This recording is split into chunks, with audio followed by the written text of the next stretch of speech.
a começar em mim.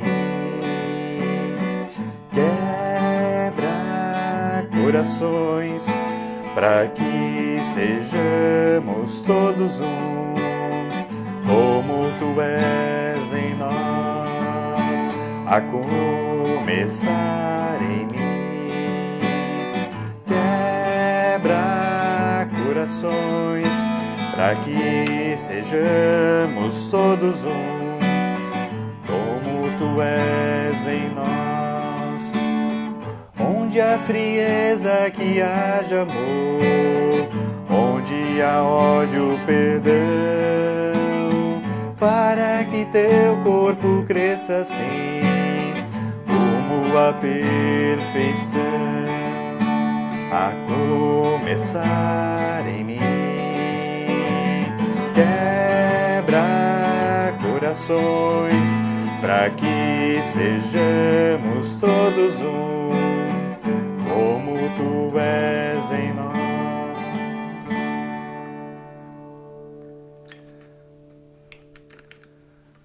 Boa noite, pessoal. Para quem está chegando já, nós apenas estamos fazendo aqui um teste de som, de áudio, de imagem, para ver se está tudo ok, tá? Dentro de 4 ou 5 minutos nós iniciaremos o estudo bíblico, tá bom? Sejam todos muito bem-vindos já. Vamos ajustar os últimos detalhes. Nós também queremos passar aí o link para quem eventualmente não consegue assistir via Facebook, né? Nós gostaríamos de estar fazendo a live também pelo YouTube, mas devido a algumas regras aí do YouTube nós ainda não conseguimos fazer, tá bom? Dentro de alguns minutos já iniciamos.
Muito boa noite para quem já está chegando. Sejam todos muito bem-vindos. Dentro de alguns minutos nós iniciaremos o nosso estudo bíblico.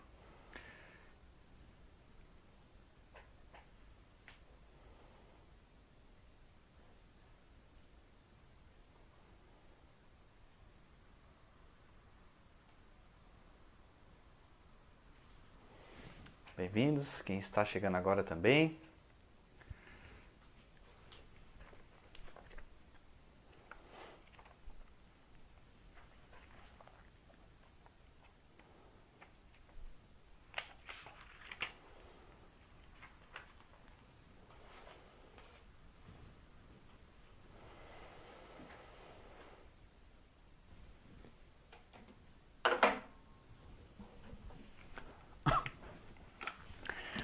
Sejam todos muito bem-vindos. Nós queremos dar início ao nosso estudo bíblico. Nós iniciaremos cantando alguns hinos.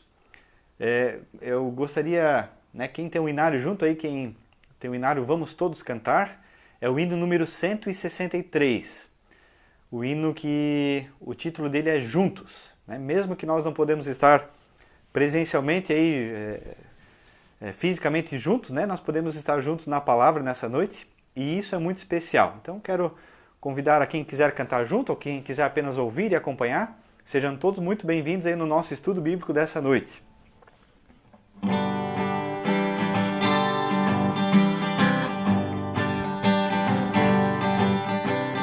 Juntos mesma fé, no mesmo amor, juntos da mente e coração. Temos em cada a mesma marca, o mesmo sangue, a mesma cruz.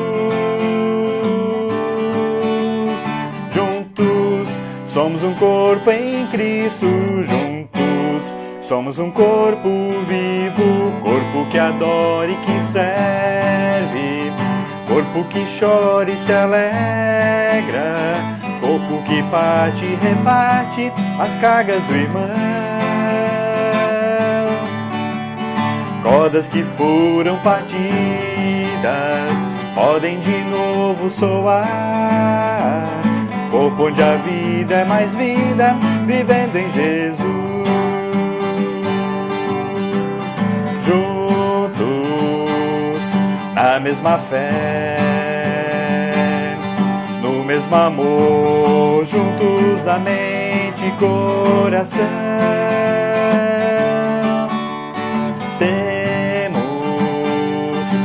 Cada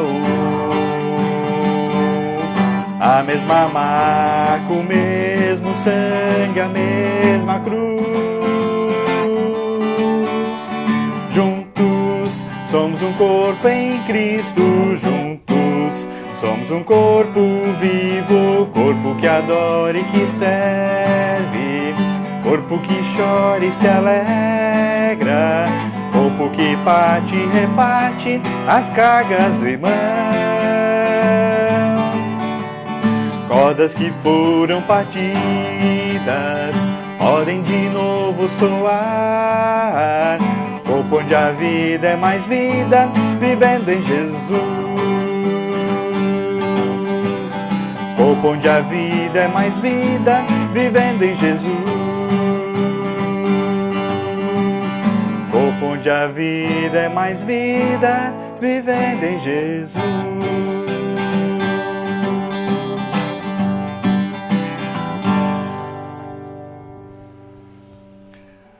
Um segundo hino que gostaríamos também de cantar, expressando o nosso louvor a nosso Deus. Do nosso inário, vamos todos cantar o hino 132, Glória para sempre ao Cordeiro de Deus. Esse é um hino baseado no texto de Apocalipse, e quando o cristão, aquele que é verdadeiramente crente no Senhor Jesus, olha para o livro de Apocalipse, nós temos ali um livro de consolo. A palavra Apocalipse, ela por si só gera uma angústia em muita gente, ela gera medo, porque exatamente quem não vive e crê em Jesus tem que ter muito medo mesmo. Mas quem vive com Jesus é o livro exatamente que é escrito para tirar o medo. Porque nós olhamos para o Cordeiro de Deus e nós vemos que ele venceu a morte, e ele está vivo e ele reina, e por isso nós cantamos e louvamos a ele, porque nós não cremos num Deus de papel, nós não cremos num Deus de pedra, nós cremos num Deus que é vivo, e ele vive e ele está conosco, e se o nosso coração se aproxima dele, ele se revela também a nós por meio da sua palavra.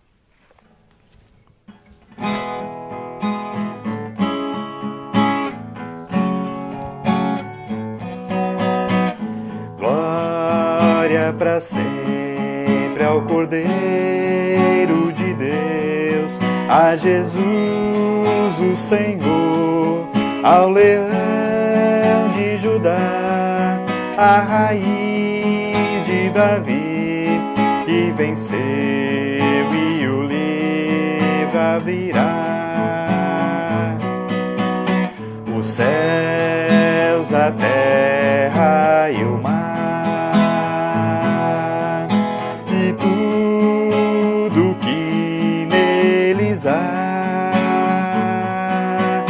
o adorarão e confessarão: Jesus Cristo é o Senhor, Ele é o Senhor, Ele é o Senhor,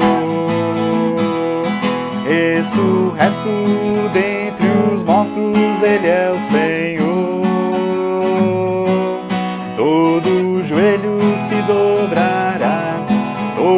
língua confessará que Jesus Cristo é o Senhor. Ele é o Senhor, Ele é o Senhor. Ressurreto dentre os mortos, Ele é o Senhor. Todo joelho se dobrará, toda língua confessará que Jesus Cristo é o Senhor. Que Jesus Cristo é o Senhor.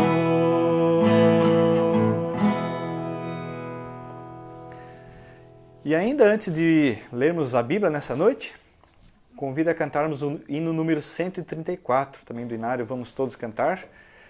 O hino também nos preparando e dizendo graças, Senhor, graças por todas as coisas. É um hino de gratidão a Deus e uma gratidão que não apenas acontece e existe na vida do cristão nos momentos bons, nos momentos de alegria, nos momentos onde tudo vai bem. Mas o cristão é aquele que consegue olhar por um Senhor que ama Ele, que pertence a Ele, que a sua vida pertence a esse Senhor e pode cantar, Senhor Deus, graças por tudo. Também pelas provas, também pelos dias difíceis, mas a vida não é só dificuldade, né? Aquele que crê, aquele que vive com o Senhor tem esperança. E por ter esperança, ele sabe o Deus que ele vive e crê, e por isso ele pode render graças a esse Deus em toda e qualquer situação. Graças do Senhor pelas provas que vêm de ti, pelas mesmas que já senti, teu amor real. Graças do Senhor, pois as provas me fazem ver. Desafio também é crer que me queres bem, mas é tão difícil eu morrer. O velho homem quer viver e não deixar meu Cristo ser nem tudo enfim. Só é viver em provações que a velha natureza se opõe e facilmente a voz de Deus se abate em mim. Graças do Senhor, a vitória me há de vir, quando a ti possa desfruir, submeter-me a ti. Mas é tão difícil eu morrer, o velho homem quer viver e não deixar meu Cristo ser nem tudo enfim. Só é viver em provações que a velha natureza se opõe e facilmente a voz de Deus se abate em mim. E facilmente a voz de Deus se abate em mim.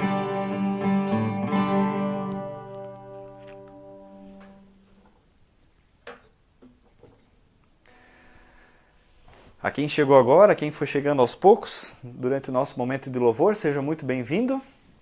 Nós queremos agora orar. Quero convidar, assim como você está, para um momento de oração e na sequência nós leremos o texto dessa noite. Amado Senhor, muito obrigado que mais uma vez podemos estar na Tua presença e que o Senhor conhece a nossa vida e o nosso coração e que o Senhor revela a Sua vontade por meio da Sua palavra. Por isso, nesse momento, Senhor, nós queremos nos colocar com temor e tremor diante da Tua palavra, Senhor Deus, e pedir que o Teu Santo Espírito fale a nossa vida, fale ao nosso coração, para que possamos aprender mais de Ti, Senhor, para que possamos nos alinhar na Tua verdade, na Tua vontade, Senhor, para que nós também saibamos como caminhar aqui na nossa vida, Senhor, e como aproveitarmos, Senhor Deus, as oportunidades que o Senhor nos dá. Graças, Senhor Deus, como nós cantamos, que podemos em todo o tempo reconhecer que o Senhor é bom e que a sua misericórdia, que se renovou também sobre nós nesta manhã, neste dia, ela é para sempre, Senhor, por meio e em nome do Teu Filho, Jesus Cristo. Amém. O texto dessa noite é o texto que nós temos aqui na sequência dos estudos bíblicos semanais da nossa comunidade. É a sequência do livro de Miqueias. Na semana passada, quem pôde acompanhar, nós estudamos Miqueias capítulo 4, os versículos 1 até 5. E hoje nós vamos seguir esse texto, lendo Miqueias 4, do versículo 6 até o versículo 10. Miqueias, capítulo 4, versículo 6 até versículo 10. E ali nós lemos assim: Naquele dia, diz o Senhor, congregarei os que cocheiam e recolherei os que foram expulsos, e os que eu tinha afligido. Dos que cocheiam, farei um remanescente, e dos que foram lançados para longe, uma nação poderosa. E o Senhor reinará sobre eles no monte Sião, desde agora e para sempre. A você, ó torre do rebanho, monte da filha de Sião, a você virá, sim, virá o primeiro domínio, o reino da filha de Jerusalém. Agora, por que você está gritando tão alto? Será porque você não tem rei? Morreram os seus conselheiros? Apoderou-se de você a dor, como da mulher que está dando à luz? Suporte as dores e faça força, filha de Sião, como a mulher que está dando à luz. Porque agora vocês terão de sair da cidade e morar nos campos. Vocês irão para a Babilônia. Ali, porém, vocês serão libertados. Ali o Senhor os remirá das mãos dos inimigos. Eu gosto muito desse jeito como nós temos do estudo sequencial das Escrituras, porque, como já mencionei na semana passada, para quem acompanhou, há coisas que nós captamos quando nós estudamos uma pequena perícope, uma pequena passagem bíblica. Podemos aprofundar ela. E há coisas que nós apenas captamos quando nós estudamos um estudo de forma contínua, de forma sequencial. E quando nós lemos o início do capítulo 4 e agora a sequência dele, algumas coisas elas vão ser importantes para nós hoje, à medida que a gente vai tendo como pano de fundo o estudo da semana passada. Claro que quem não acompanhou na semana passada, não tem problema nenhum, não vai ficar boiando, porque nós vamos resgatar algumas coisas que fazem sentido e que são importantes também. Quando eu leio um texto como esse daqui, assim como foi na semana passada, é muito interessante que rapidamente, sim, né, se a gente lê ele como um todo, não tem como nós não fazermos algumas associações com os dias que nós vivemos hoje, né, com as dificuldades que o mundo está passando nesse momento.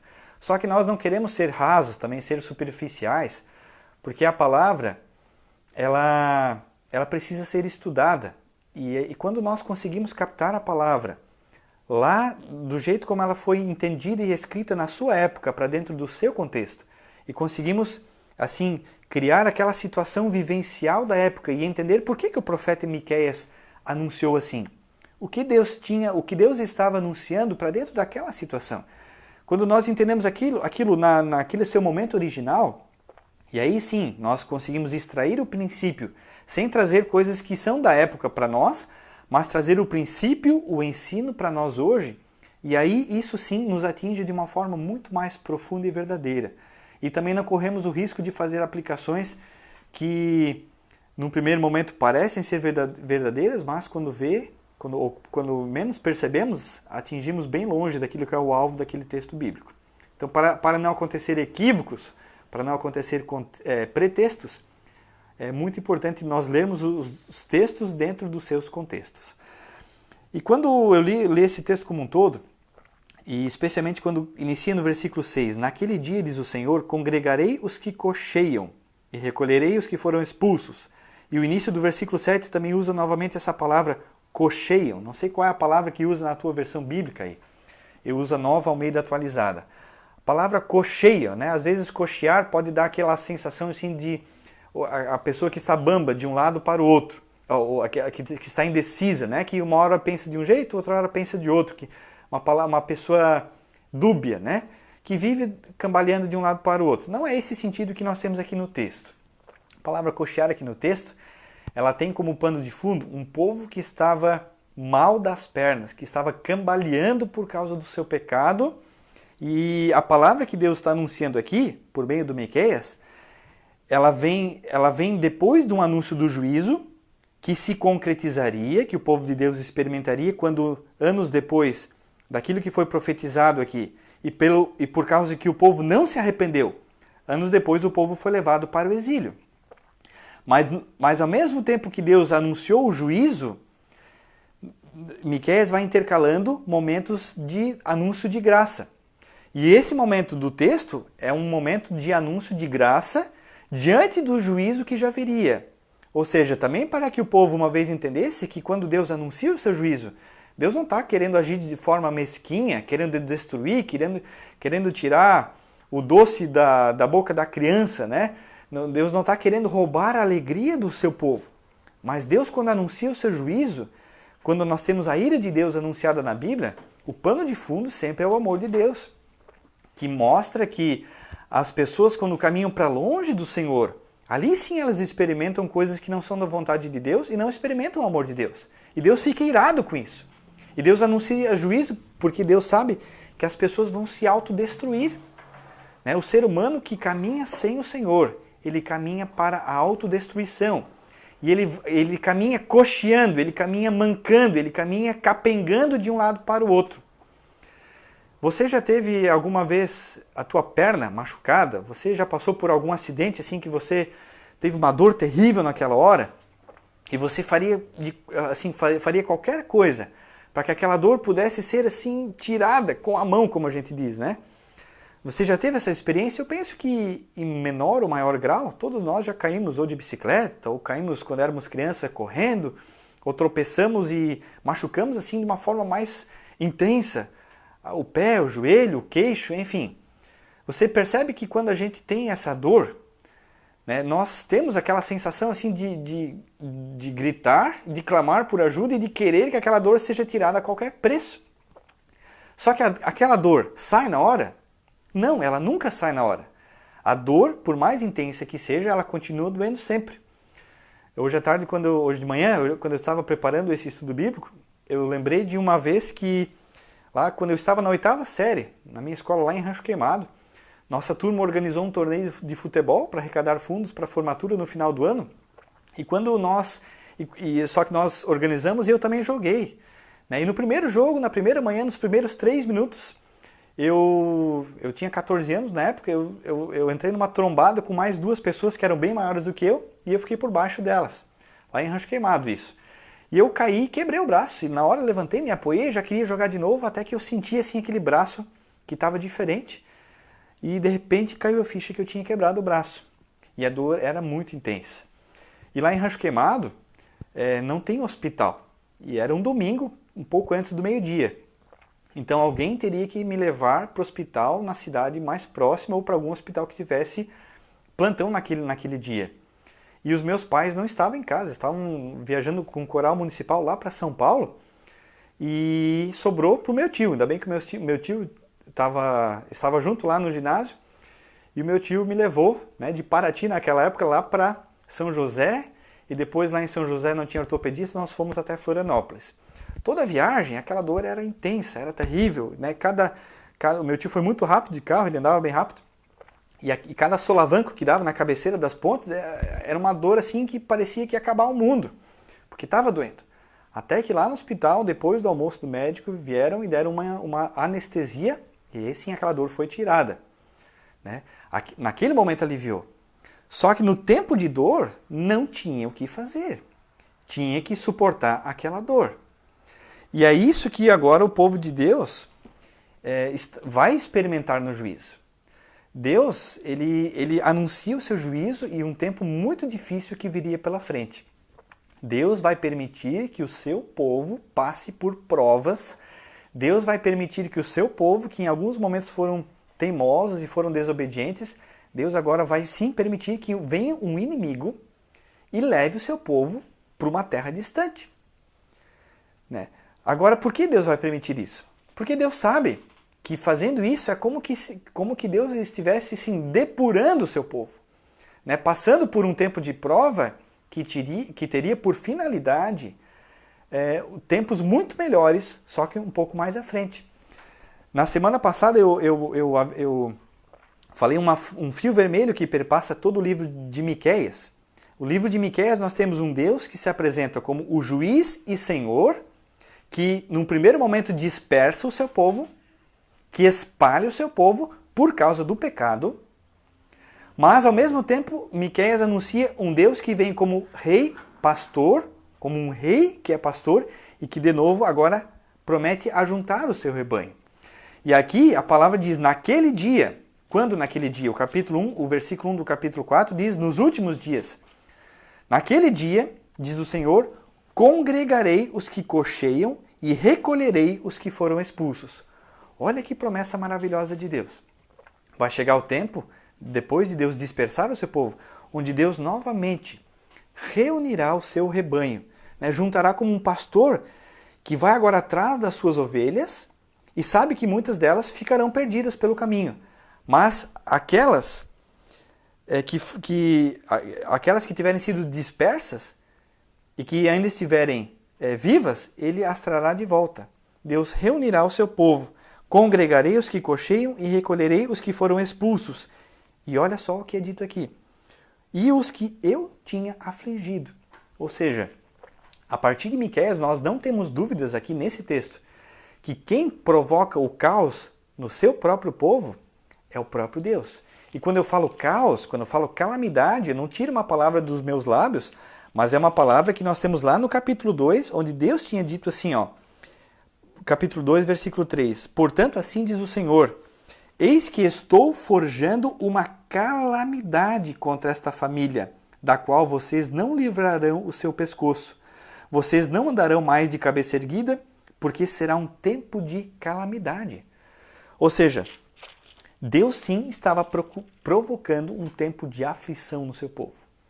E agora, Deus, depois desse tempo, depois desse período de depuração, de prova, Deus sim promete restaurar, Deus promete trazer de volta, reunir de novo aqueles que estão cocheando, aqueles que estão mancos, cambaleando na vida.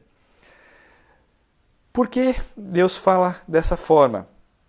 Porque se nós pensarmos assim, nos últimos dias nós temos ouvido muitas pessoas têm usado a palavra crise, né? Ah, vivemos um tempo de crise. Agora é a crise do da pandemia do Covid-19. Há tempos atrás era a crise de tal coisa e a crise de tal coisa. Eu tenho me perguntado, tem algum período da humanidade, tem algum período da história que a humanidade viveu sem crise? Se nós pensarmos assim, né? Agora é a pandemia. Antes da pandemia era o quê? Crise econômica. Estávamos começando a sair de uma recessão econômica.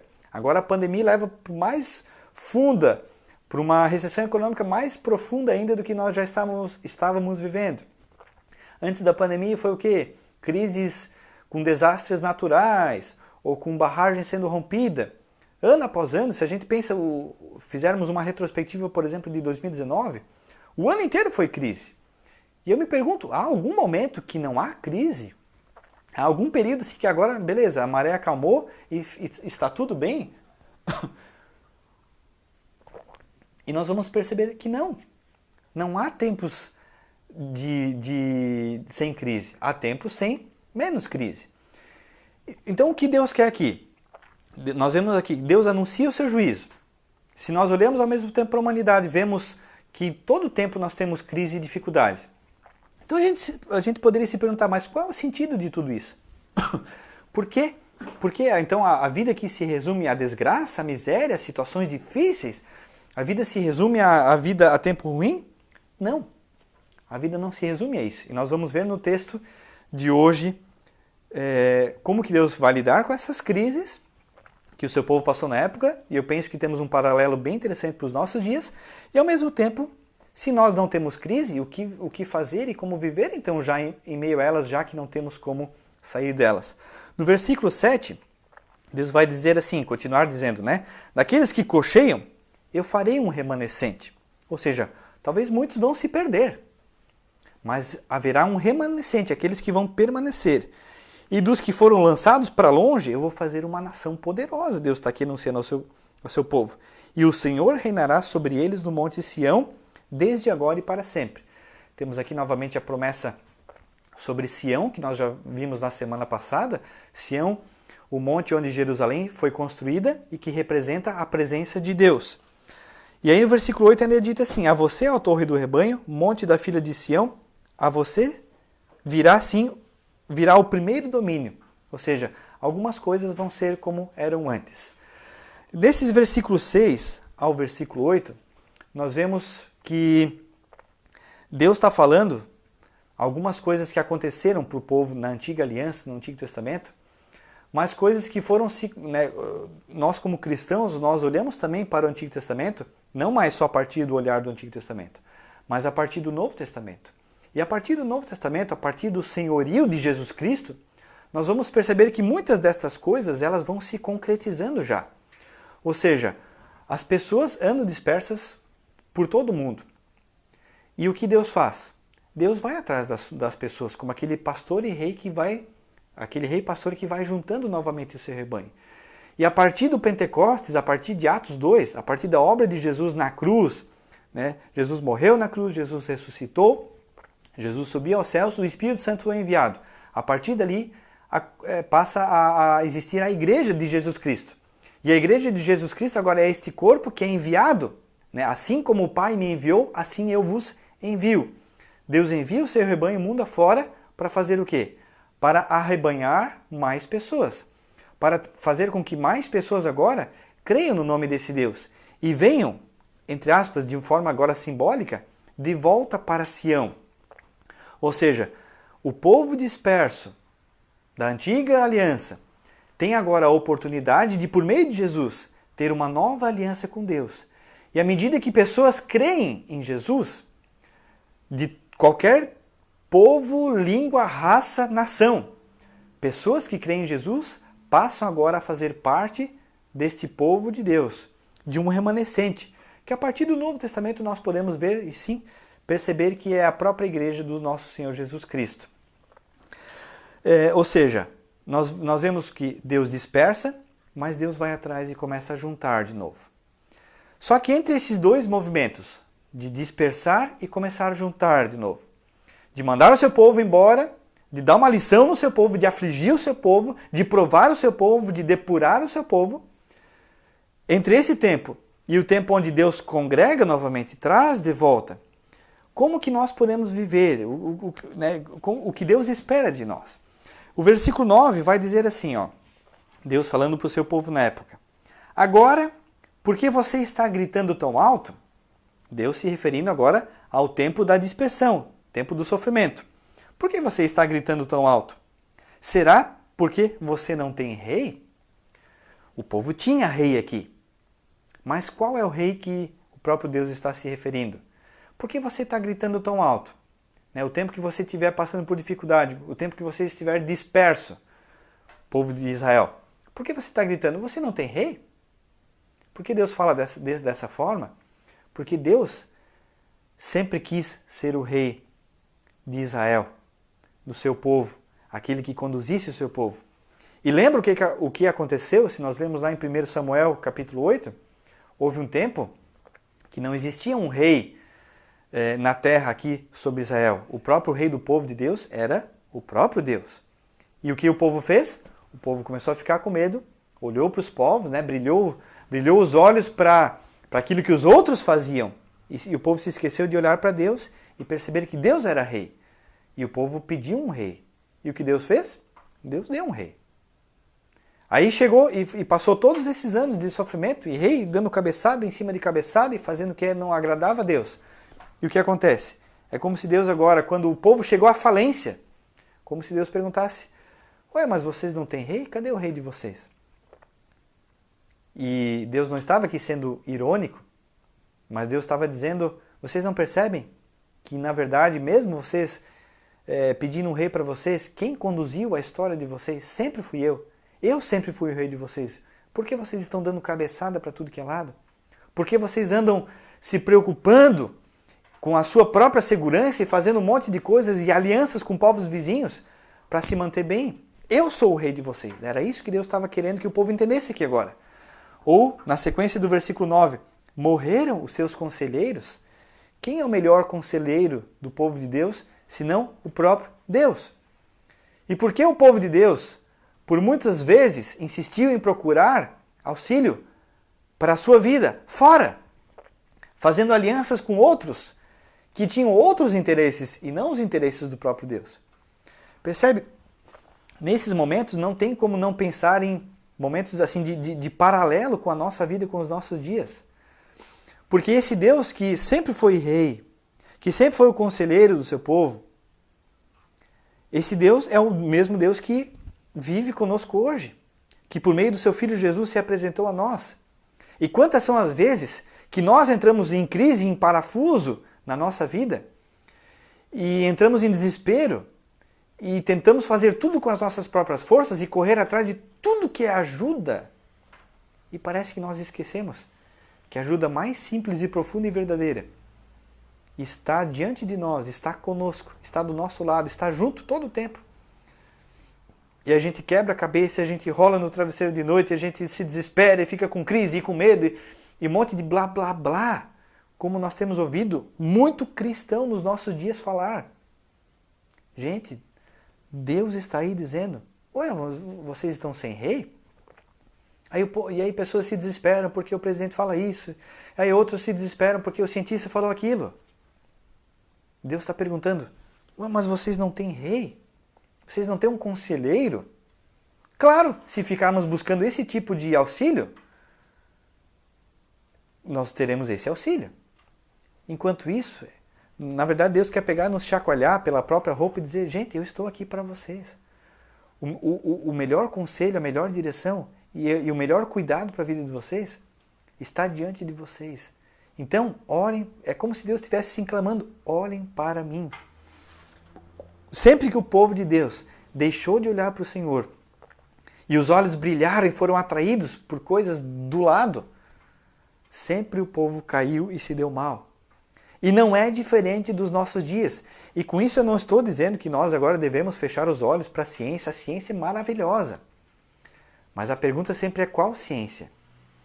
Porque a ciência é feita por pessoas. E ela é encomendada por pessoas. E tem pessoas, sim, muito interessadas na verdade e que querem ajudar. Mas tem muita gente que encomenda também a ciência e sai espalhando mentiras como se fosse verdade. Deus nessa hora convida a termos os critérios a partir da sua palavra. E o que Ele convida nesse momento é a confiarmos nele. Não desesperarmos, não enlouquecermos. Morreram os seus conselheiros, ou seja, por um acaso foi apertado o botão de desliga da mão de Deus e agora Deus não está mais aí para nós? Não. É no momento da prova, é no momento da dificuldade, no momento da crise, que nós vamos ver se aquilo que nós falamos, aquilo que nós cantamos, é verdadeiro ou não. Se isso faz sentido ou não. Ou se as nossas palavras são apenas um blá blá blá. Aquilo que nós fazemos, cantamos, oramos, se é apenas um discurso religioso. É nas horas da mais alta dificuldade ou da mais profunda situação difícil que nós passamos, seja pessoalmente ou como nação. Nas horas da prova é que nós vamos perceber quem estudou para ser aprovado ou não. Apoderou-se de você a dor como da mulher que está dando à luz? Deus está perguntando naquela hora. Ou seja, chegou a hora e está difícil. E agora é interessante o que Deus fala na sequência aqui. Deus sabe dessas nossas situações de dificuldade.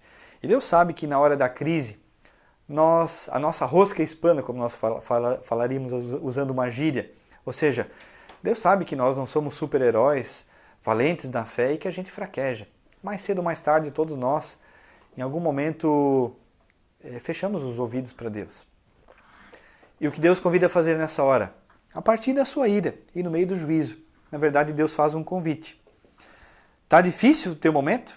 Chegou a hora de dar a luz, ou seja, as dores do parto se apoderou de você. Claro que Deus usa aqui, o Miqueias usa aqui uma linguagem simbólica, né? Então, se a dor está à porta, se a crise está à porta, se a situação difícil está à porta, o que fazer nessa hora? E aí, para mim, esse versículo 10 aqui é maravilhoso. E é esse versículo que eu gostaria que nós pudéssemos gravar para nós nesta noite. O convite de Deus é: suporte as dores e faça força, filha de Sião, como a mulher que está dando à luz. Porque agora vocês terão de sair da cidade e morar nos campos. Deus, anunciando o tempo futuro de juízo, está dizendo: olha, vai chegar o tempo que a coisa vai ficar feia. Assim como antes de nascer uma criança, as dores de parto, e aí as mulheres é quem podem falar, nós nem imaginamos o que é isso, os homens nem nada parecido, mas as dores de parto, quando elas chegam, a gente sabe que são terríveis. Mas para ter a vida é necessário haver o parto. Para que a vida brote é necessário o sofrimento, a dor. Mas nós sabemos que depois da dor vem a vida, vem a luz. É dado a vida à luz. Então, o que eu quero falar com isso é que quando nós pensarmos nas nossas crises, maior ou menor, mais difícil ou menos difícil, e nós sabemos que temos crises difíceis e passamos talvez por diferentes crises e com intensidades diferentes. Quem está vivendo um luto sabe muito bem o que é essa dor e ninguém sabe o que aquela pessoa está passando, e é uma dor incomparável. Quem está passando por uma enfermidade é aquela pessoa que está passando por essa enfermidade e só ela sabe o que ela está passando. E é terrível, é a crise dela. E quem está passando por uma dificuldade com rebeldia dos filhos ou rebeldia dos pais, ou rebeldia da esposa, ou rebeldia do marido e divórcio e situações de angústia, ou seja, toda a situação que sai do nosso controle e que nós gostaríamos que fosse diferente, gostaríamos de poder pegar com as mãos e mudar aquela situação, mas não dá e não tem como fugir. O que Deus convida a fazer nesse momento é: suporte as dores e faça força. Como a mulher que está dando à luz. Eu não sei como as mulheres conseguem fazer força naquela hora, mas a gente sabe que, a gente vê lá os partos acontecendo e empurra, empurra e vai. Só quem passa por isso sabe como é.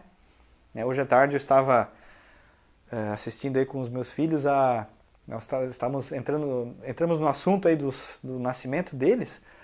E quando houve o nascimento deles, eu tive a oportunidade de estar junto e gravar os partos. E estava assistindo com eles os partos, o momento ali é pós-parto e tal. E é um momento muito especial. E a vida que agora é gerada, ela deixa para trás toda a dor que antecedeu aquele momento. Então, o que Deus está garantindo para o seu povo? Deus está aqui se compadecendo do seu povo e está olhando para nós e dizendo: olha, eu sei da tua dor, eu sei da tua dificuldade, eu sei da tua crise, se foi provocada por você ou se outros provocaram, eu sei aquilo que você está passando. Mas eu não tenho outra coisa a te dizer nesse momento: suporte a dor e ainda faça força no meio dela. Nós não temos a força para suportar a dor e para fazer força, mas nós sabemos que esse Deus, o Deus de Sião, é o Deus que se compadece do seu povo. E é o Deus que foi junto lá no exílio. Deus não deixou o seu povo sozinho lá. Não, Deus acompanhou. Ficou para trás do povo a religiosidade vazia. O templo foi destruído, os lugares de sacrifício, porque eram feitos apenas da boca para fora, tudo aquilo foi destruído. E o povo entrou em choque, em crise por aquilo. Às vezes a casa cai na nossa vida também. Só que uma coisa nós podemos perceber: Deus não nos abandona naquele momento. Deus está ali junto. E aí a promessa final que nós temos aqui é: ali, porém, vocês serão libertados.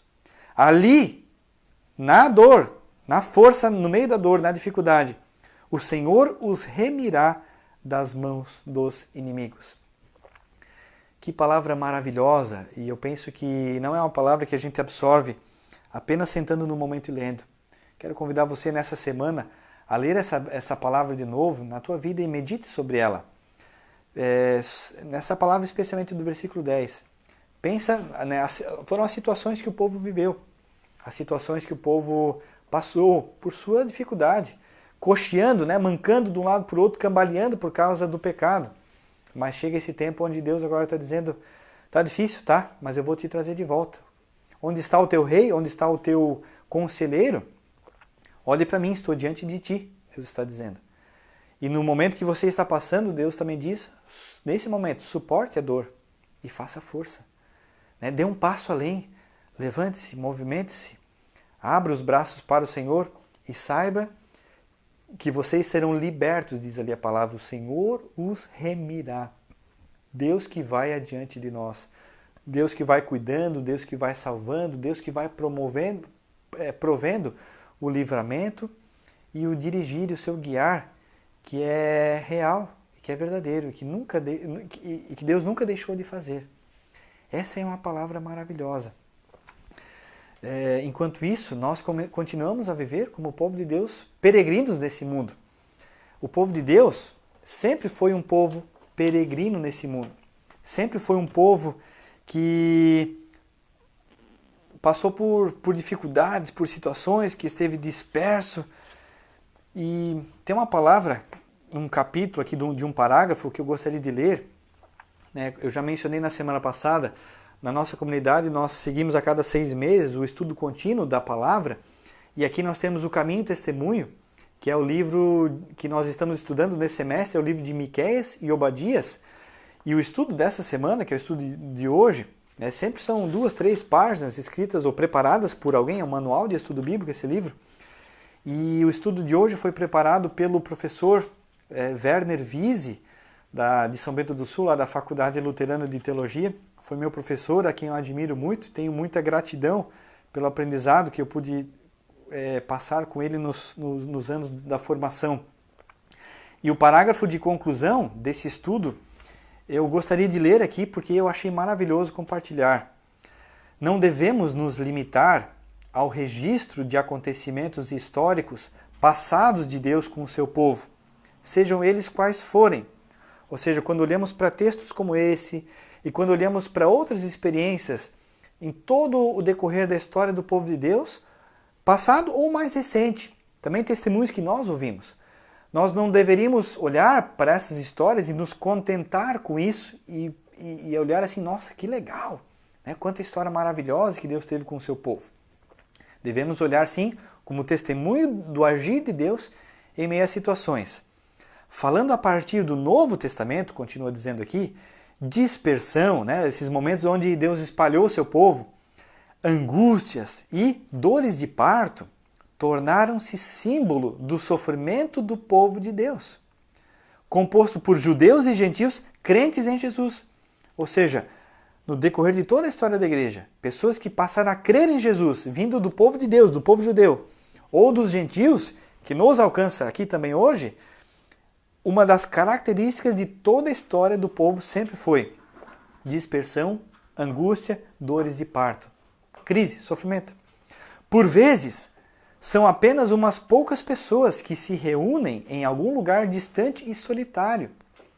Nós, talvez agora, em nossos dias, os dias que tivemos que ficar em casa, sem os encontros rotineiros das comunidades, foram momentos onde talvez a gente pôde experimentar ou vivenciar um pouquinho, sem a intensidade da dor, daquilo que os cristãos, espalhados por países onde a igreja é perseguida, passam a vida inteira. De quererem se reunir e não poderem. Nós apenas estamos resguardados em nossa casa. Cristãos em todo o mundo passam por situações lamentáveis. Gostariam de poder se encontrar, de ter comunhão com outros irmãos, de cantar, de ler a Bíblia, de poder ouvir a palavra em transmissões e não podem. E a característica do povo de Deus sempre foi essa: dispersão, angústia, dores de parto. E por muitas vezes o povo está reunido sozinho, em lugares solitários. E na maioria das vezes, continua aqui, o povo de Jesus é desprezado e não impacta cidades e regiões. Muitas vezes nós não somos nada dentro das nossas cidades. Quando lemos, por exemplo, as cartas de Paulo, lemos sim que ali as igrejas onde Paulo foi passando foram acontecendo. Mas quem eram essas igrejas comparadas às suas cidades?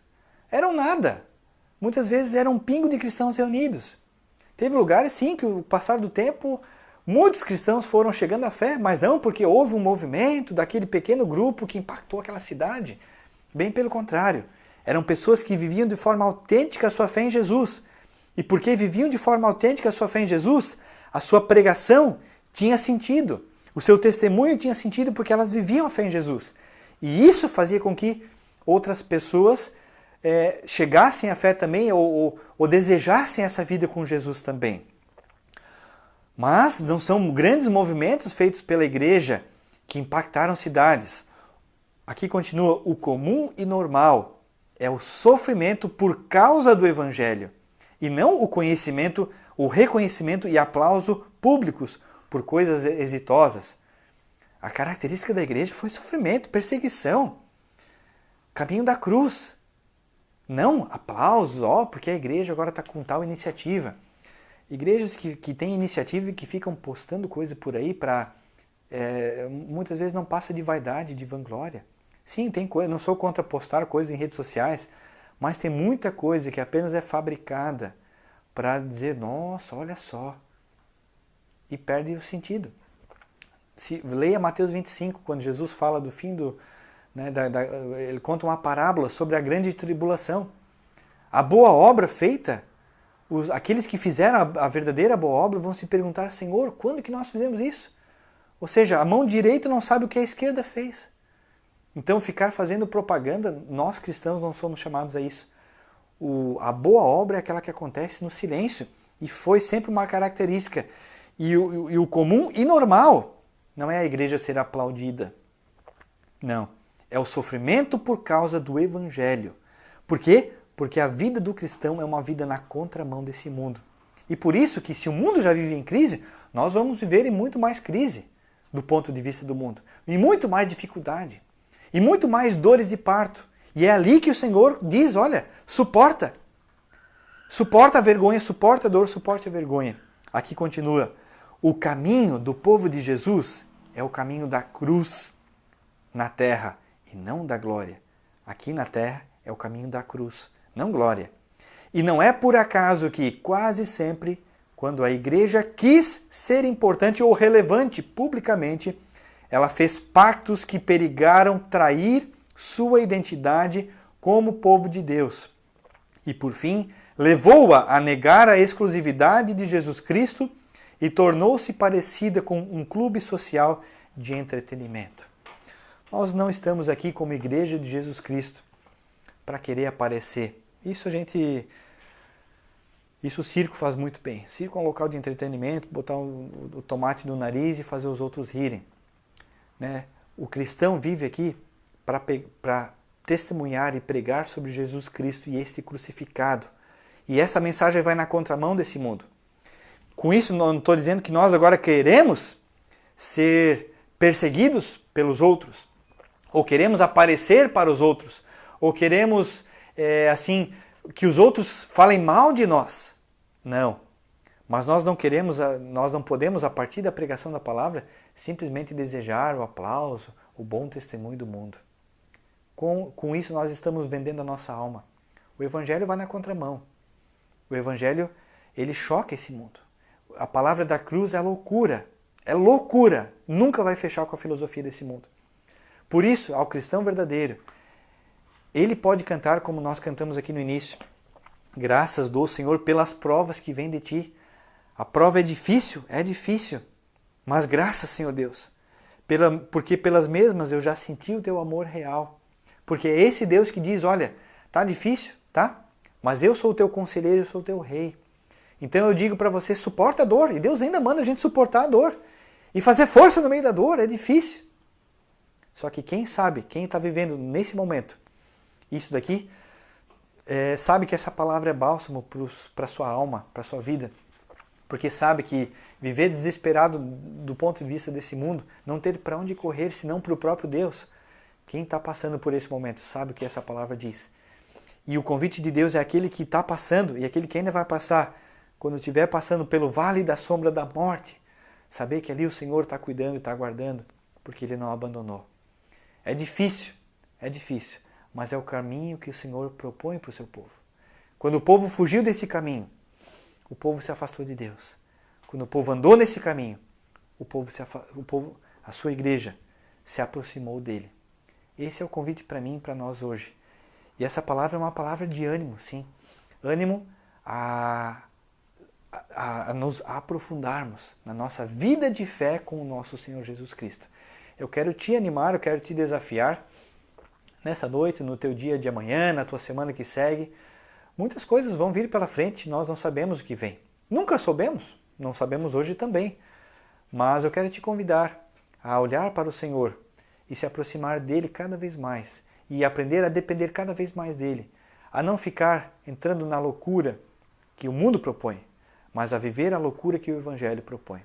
Que Deus assim possa nos abençoar, que você se aprofunde na tua palavra, sabendo que o Senhor remirá o seu povo, que o Senhor nos reunirá, nós que cocheamos, que manquejamos de um lado para o outro, sim, o Senhor haverá de nos reunir de novo, e isso é maravilhoso demais.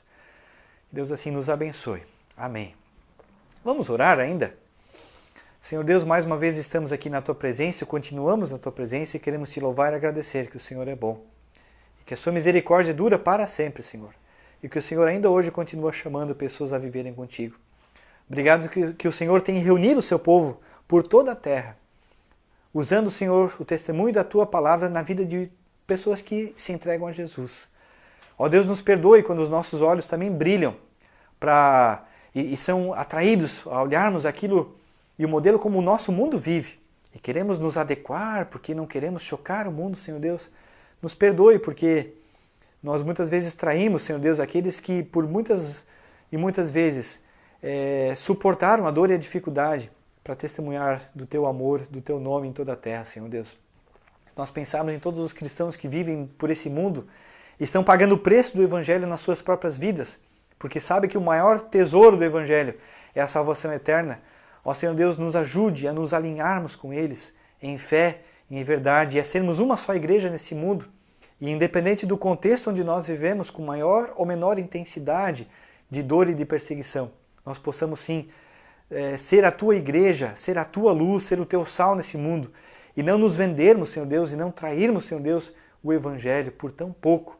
Não trocarmos, Senhor Deus, a bênção por um prato de lentilha, como fez Esaú com Jacó, quando por um prato de lentilha trocou o direito da primogenitura e os Teus planos para a sua vida, Senhor Deus. Abençoe, Senhor Deus, cada um que ouviu essa palavra e abençoe a Tua palavra na nossa vida também no decorrer dessa semana. Nós oramos agradecidos em nome de Jesus. Amém. E ainda para finalizar, eu quero cantar mais uma vez esse hino 134, Graças dou, Senhor. Se você quiser cantar junto ou acompanhar no teu coração, com esse hino eu desejo assim que o Senhor te abençoe.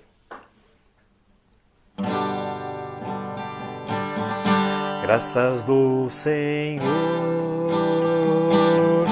pelas provas que vêm de Ti, pelas mesmas que já senti, Teu amor real. Graças dou, Senhor, pois as provas me fazem ver. Desafio também é crer que me queres bem.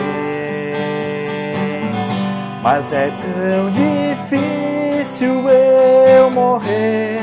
O velho homem quer viver e não deixar meu Cristo ser nem tudo enfim. Só é viver em provações que a velha natureza se opõe e facilmente a voz de Deus se abate em mim. Graças dou, Senhor, a vitória me há de vir, quando a ti possa destruir, submeter-me a ti. Mas é tão difícil eu morrer, o velho homem quer viver e não deixar meu Cristo ser nem tudo enfim. Só é viver em provações que a velha natureza se opõe, e facilmente a voz de Deus se abate em mim. E facilmente a voz de Deus se abate em mim. Quero convidar ainda o Martin, vir aqui até a frente também da câmera. Vem cá, Martin. Quer colocar o teu fone lá? O Martin é o meu ajudante, aí mais uma vez ele ficou aqui todo o tempo junto, cuidando aí do som pra gente. O Martin tem sido bem legal. Quero convidar aqui para vir dar um tchau aqui, boa noite pro pessoal. Vem cá, vem, deixa ali, isso. Pessoal aí, boa noite, tá? Deus abençoe cada um. O Martin vai dar só um tchau aqui. Tchau, boa noite. Tchau. Até a próxima aí, a gente avisa quando haverá uma nova live, tá bom? Deus abençoe cada um, uma abençoada semana ainda, e até o próximo momento onde nós estaremos juntos. Deus abençoe cada um. Valeu! Tchau!